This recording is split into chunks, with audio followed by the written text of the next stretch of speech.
সবাইকে নমস্কার জানিয়ে বলছি, প্লিজ দয়া করে কেউ কাউন্টিং এজেন্টরা এবং প্রার্থী ক্যান্ডিডেটরা তারা ভোটিং এলাকা ছেড়ে আসবেন না। স্ট্রং রুমে যেখানে কাউন্টিং হচ্ছে মানে সেন্টারে, সেখান ছেড়ে কেউ আসবেন না। এটা বিজেপির প্ল্যান। প্রথম 2-3 রাউন্ডে আমি কালকে থেকেই বলছি যে ওদেরগুলো আগে দেখাবে, আমাদেরগুলো পরে দেখাবে।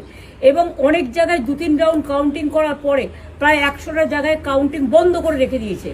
এবং কল্যাণীতে ধরা পড়েছে 7টা মেশিন, যেখানে কোনো মিল নেই। এটা টোটাল ফোর্স, পুলিশ সেন্ট্রাল ফোর্সকে দিয়ে চারিদিকে তৃণমূল কংগ্রেসের উপর অত্যাচার করছে, অফিস ভাঙছে, জোর করে দখল করছে। এসআইআর নামে আপনারা দেখেছেন ভোট লুট করেছে যাতে যে সিটগুলো জিততে পারে। কিন্তু এখনো এমন 70টা সিট আছে, 100টা সিট আছে যেগুলো আমরা এগিয়ে আছি, সেগুলো বলছে না। টোটালটাই মিথ্যে নিউজ খাওয়াচ্ছে। আগে ডিআইসিও এই খবরগুলো দিত, কিন্তু তাকে কালকে চেঞ্জ করে দেওয়া হয়েছে। টোটালটাই ইলেকশন কমিশন নিজের ইচ্ছে মতো খেলছে, এবং সাথে কেন্দ্রীয় বাহিনীকে নিয়ে। এবং আমাদের পুলিশরা টোটাল মাথা নত করে কেন্দ্রীয় বাহিনীর আন্ডারে কাজ করছে। সুতরাং আমি আমাদের কাউন্টিং এজেন্টদের, আমাদের সমস্ত পার্টির কর্মীদের বলবো, অত মন খারাপ করার কারণ নেই। আমি বলেছিলাম সূর্যাস্ত পরে আপনারা জিতবেন। 3 রাউন্ড 4 রাউন্ড কাউন্ট হলেও এটা 14 রাউন্ড থেকে 18 রাউন্ড কাউন্ট হয়, তখন আপনারা জিতবেন।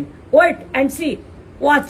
আমরা সবাই আপনাদের সাথে আছি, আপনারা কেউ ভয় পাবেন না, নিশ্চিন্তে থাকুন। আবার বাঘের বাচ্চার মতো লড়াই করে যাবো।